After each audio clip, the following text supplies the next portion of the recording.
Pernah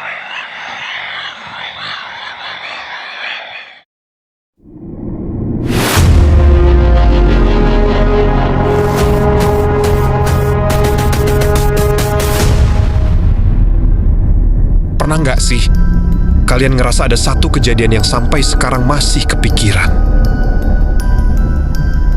Aku punya satu, dan ini kejadiannya waktu liburan ke Bali tahun 2017. Waktu itu aku lagi pergi liburan bareng teman-teman. Karena budgetnya pas-pasan, akhirnya kami nemu sebuah villa yang harganya lumayan murah. Pas pertama datang, semuanya normal. Gak ada yang bikin curiga sama sekali. Villanya mempunyai 2 kamar tidur dan 1 kolam renang. Suasananya juga nyaman dan teduh. Lalu besok paginya ketika aku lagi bikin kopi di dapur, aku baru ngeh kalau di sebelah meja dapurnya ternyata ada sebuah pintu. Karena penasaranku yang besar, aku mencoba membuka pintunya. Ternyata terkunci. Akhirnya aku coba ngintip lewat celah ventilasi di atas pintunya, dan ternyata di dalamnya cuma sebuah ruangan kecil yang terlihat agak tak terawat dan sebuah sesajen. Waktu itu aku nggak mikir apa-apa, karena menurutku di Bali itu masih sesuatu yang normal. Aku pun akhirnya lanjut menikmati kopiku sambil bersantai di tepi kolam renang. Malam harinya, beberapa temanku memutuskan untuk jalan-jalan keluar malam. Dan saat itu aku memutuskan untuk tetap di villa bersama 2 orang temanku. Malam itu akhirnya kami bertiga menghabiskan waktu ngobrol-ngobrol santai di dekat kolam renang.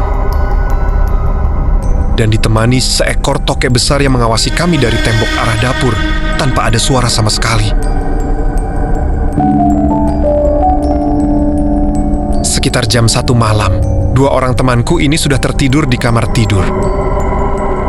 Aku akhirnya memutuskan untuk tidur-tiduran di kamar yang satu lagi. Kamar yang kutempati memiliki jendela yang besar banget dan langsung menghadap ke kolam renang.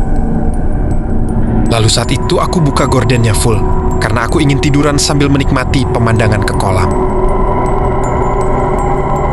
Gak lama kemudian, aku dengar ada suara beberapa barang jatuh dari arah dapur. Saat itu aku masih santai dalam pikiranku. Paling juga tikus. Tetapi beberapa menit kemudian, ada sesuatu lewat di luar jendela dari kanan ke kiri. Cepat banget, refleks mataku langsung ngikutin pas aku sadar. Itu bayangan hitam, besarnya kurang lebih seukuran manusia. Aku langsung bengong, karena sebelah kiri jendela itu tembok. Gak ada jalan, gak ada pintu, dan gak mungkin ada orang lewat. Aku masih bengong di situ, gak tahu harus ngapain. Jantung rasanya kenceng banget. Sampai ketika sedikit lebih tenang, akhirnya aku bangunin 2 temanku. Terus akhirnya kami mutusin keluar dari villa sambil nunggu teman-teman yang lain pulang.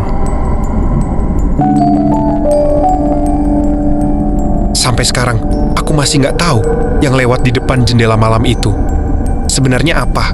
Dan jujur, aku juga nggak pernah berani cari tahu.